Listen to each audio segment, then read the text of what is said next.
So today we are going to talk about vectors, and in this video we are going to learn how to represent vector quantities. As we all know, vector quantities, unlike scalars, have both magnitude and direction.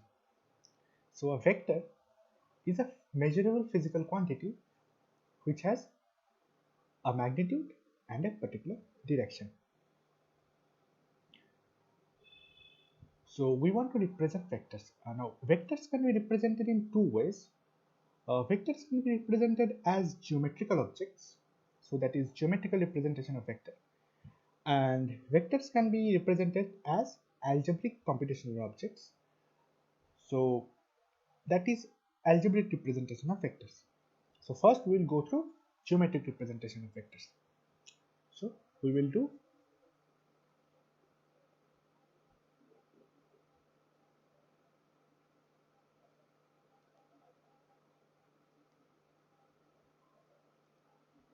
geometric representation of vector.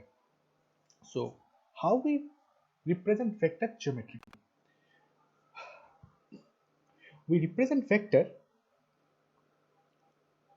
by a line segment which has a direction. So we represent vector by a directed line segment. That means we have a line segment AB which is directing towards a direction. So the direction is towards B from A, and the length of the line segment, say AB has a length of 10 centimeter, then the magnitude of the vector is 10 centimeter, and the direction of the vector is towards B from A. Now if we write AB, this actually represents the line segment AB. So this is nothing but 10 centimeter. Now we want to make it clear that the quantity that we are writing AB is a vector. To do that, what we do is we put an arrow over the head. So putting an arrow over the head makes it a vector quantity. Just like if we write A, so let's not take A is already there. So if we say X, it's a scalar quantity. If we say X vector, it's a vector quantity. So this is how we represent vectors. Say let's take any vector A. If we want to represent the magnitude of A, it is represented like this with a mod sign. So magnitude of A is actually mod of A.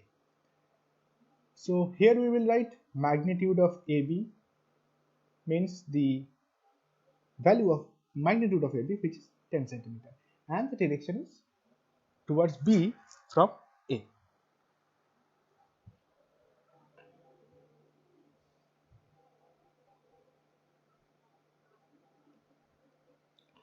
Now before going to algebraic representations of vector,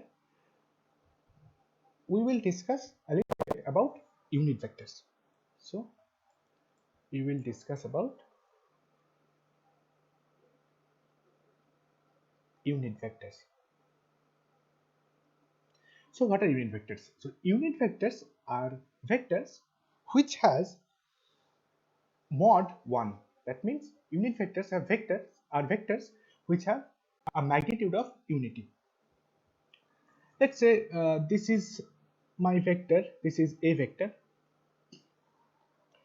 I want to represent a unit vector in the direction of this a vector. So how do we do it? We write it as a cap or a hat, whatever you want to say it. And we find a hat or a cap by scaling the vector with its own magnitude. So this is my unit vector along A. Please note that this equation can also be written like this. A vector is magnitude of a vector multiplied by its unit vector. So what unit vector does is nothing but add a magnitude to a particular add a direction towards add a direction to a particular magnitude. Let's say I have another vector which is of length, sorry, I have another vector which is of length, say it has a magnitude of 10 centimeter and it is in the same direction as the direction of A. Then we will write that vector, we can write that vector as 10 A cap centimeter. So this is how unit vector works. Having said that, let's go to algebraic representation. So we will do algebraic representation.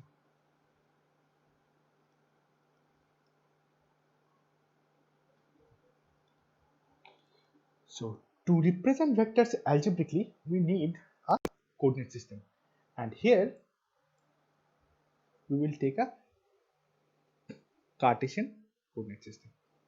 This is our usual x-axis and this is our usual y-axis, and this is our origin. Say we want to specify a let's specify a point. Let's say this x1 and y1, this point, and we want to specify the position of a point using a vector. This is done by adding O and P. This is called the position vector. So OP is a vector which is called the position vector. And how do we represent OP? For this, we have to define unit vector along x-axis and y-axis. So let's define that first. Say we are defining a unit vector along x-axis. This is I cap, which has a magnitude of unity and the direction is along x-axis, and this is j cap, which also has a magnitude of unity and it is in the direction of y-axis. So these two vectors I cap and j cap have magnitude of unity and they are pointing, or they are giving direction, representing the direction of x-axis and y-axis respectively. So now what we'll do, we draw perpendicular up to here and another perpendicular up to here. What is this? This is nothing but x1.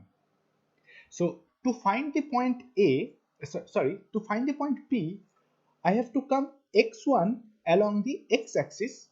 So I have come x1 along the x-axis. To specify in which direction I have come, I will multiply it by I cap.